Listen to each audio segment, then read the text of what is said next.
First, let's take a look at the exterior presentation.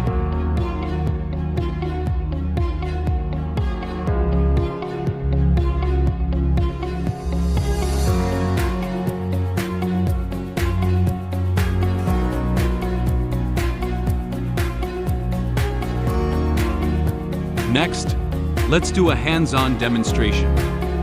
Connect the welding cable and electrode holder. Reconnect the earth cable and earth clamp.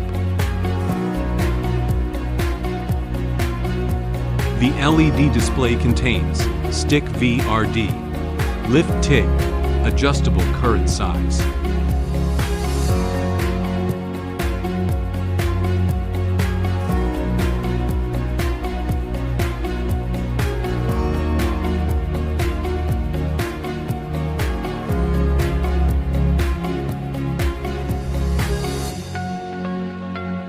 Multi-level arc force adjustment. At the same time, it has a hot start function. Let's take a look at the actual results.